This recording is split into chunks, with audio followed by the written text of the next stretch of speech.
welcome to my channel. I'm Tiffany, a retired librarian turned homeschool mom. So, no, I'm not filming them during the day. I just didn't bother to take my hair down. I'm still getting over a cold. This is being filmed on the 27th of February. I did film, I think, yesterday, or a couple days ago. The voice is still a little off. I'm still recovering from a cold. Evidence, I still have a cough. So if the sound is a little off, my voice is funny. Because again, I'm still coughing. Okay, moving on to what we're reviewing today. So this is A Cat in Paris.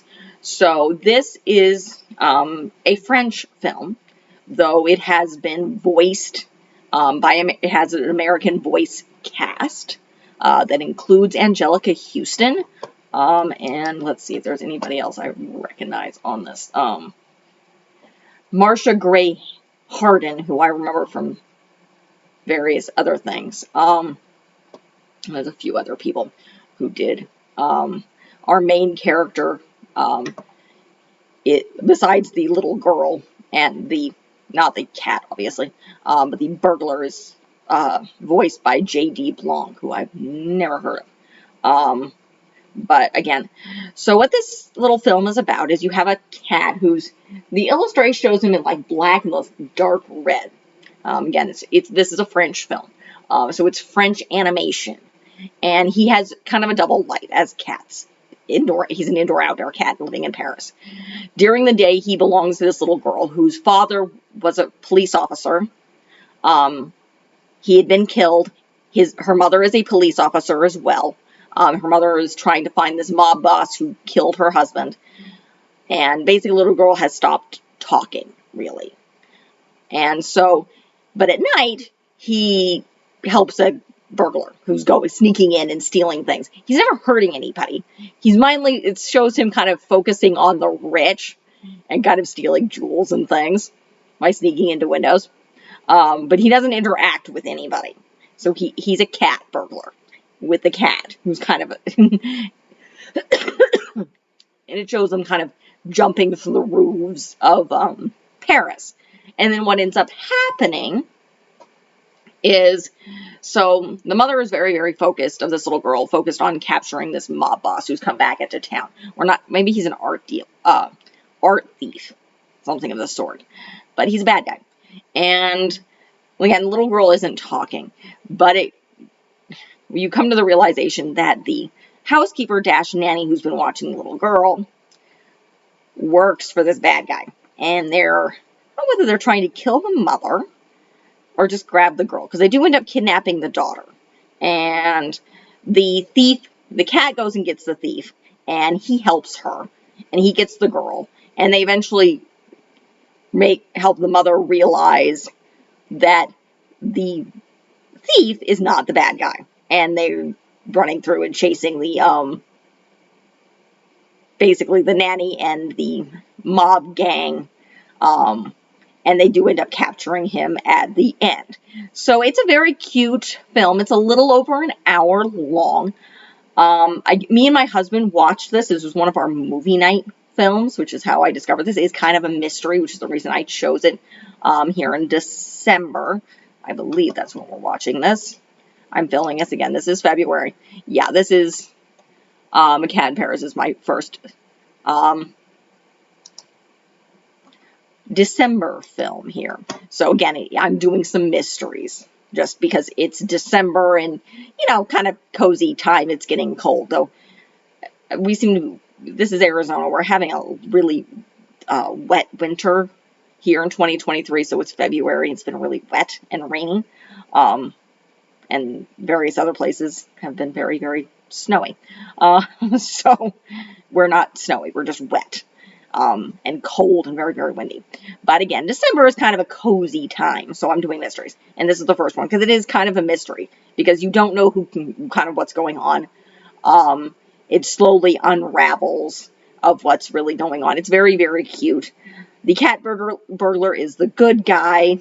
At the very end, he ends up getting with the cop mother and the little girl. She starts talking again. So he helps her, but it's a very cute film. It's very, very fun. I question, it's rated PG, so it's parental guidance. I don't know how, there's nothing outwardly bad about this film. There's no, obviously, it's traditional animation, though it may have been done digitally, but it's regular flat animation. And I wouldn't be surprised if it's traditional animation. Sorry. But again, it does revolve around the fact that this little girl's dad died and she is kidnapped. So make a decision. I'd say later elementary. The real little ones aren't going to pay attention. They're not, though they may like just watching the cat. So you could show it on. It's not that, again, for a feature-length film, it's an hour and 10 minutes, so it's not that long. It is really, really good. Me and my husband enjoyed it, so that's gonna, I think adults would enjoy. This would be probably a decent family film to watch. So it's definitely for all ages, though I don't know if the preschoolers, and maybe preschoolers and kindergartens, first grade, maybe. That would probably be the youngest. I don't think preschoolers and kindergartners are going to have any interest in a film like this. It's not targeted at them. The cat is really cool. The animation is really fantastic. No, the cat does not talk. It meows. It's a cat. So that's the other thing. So it is just a cat. It acts like a very intelligent cat, but a cat nonetheless. So it is a very fun, very entertaining film. No, I did not realize. Anjelica Huston plays, I believe, Claudette. I think that's the mother. I think Claudette is, and Marcia Gay Harden, who I recognize from something. I believe she's playing Janine. I don't know if that's the little girl. Probably, no. Zoe's the little girl. Janine, I think, no, Claudine's the evil nanny. Janine is the mother. And then Victor Costa, is the name of the, oddly enough, the actor is bald, but, the cat burglar. And then I think that's no, Victor Costa is the bad guy. I think Nico is the, whose voice actor in the American version is Steve Blum, who looks like he's been at Comic-Cons. So I'm guessing he's a primarily voice actor. I believe this is if I remember, it's been a while since we watched this. Let's see. The back of this, yeah, little Zoe. Dino's the name of the cat. Yeah, Nico's the cat burglar. So he's the good guy. So it's a good, fun family film. It's listed on IMDb. It has a 6.9 rating, which is pretty good. Again, it's about an hour and 10 minutes. It came out in 2010. Animation, adventure, and comedy. Yeah, there is some funny stuff in this. It's very, very cute. So, that's really the end of this video. If you like what you see, be sure to check out the rest of the channel. Again, I'm filming this in the very end of February. You guys will be seeing this in December. I'm doing a bunch of mysteries. I'm covering some Agatha Christie stuff this month. What else am I doing? I'm also, no, Annie would have just come out. The Pink Panther. The mysteries I'm covering, the film-wise, are A Cat in Paris, which is this. The Pink Panther, which I haven't watched yet. The Murder on the Orient Express, which is done.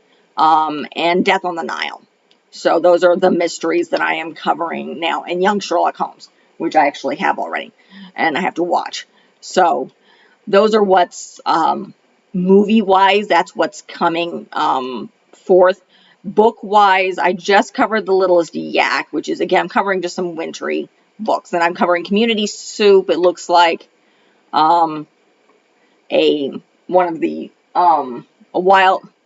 the Wild and Lonesome Prairie, which is one of the Dear America series.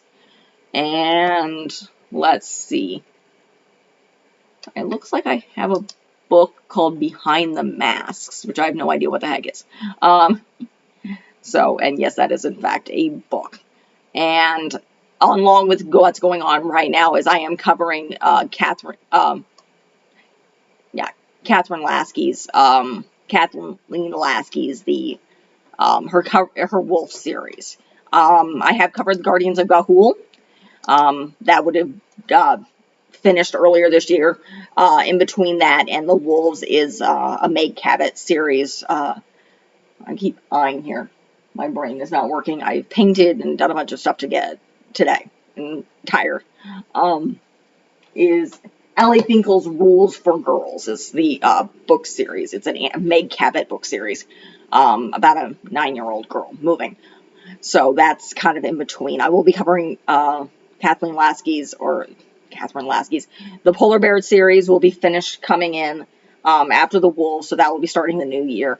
That will be followed by 3 graphic novels on the Animorphs. I can't find the old paperbacks, and there's like 50 of them.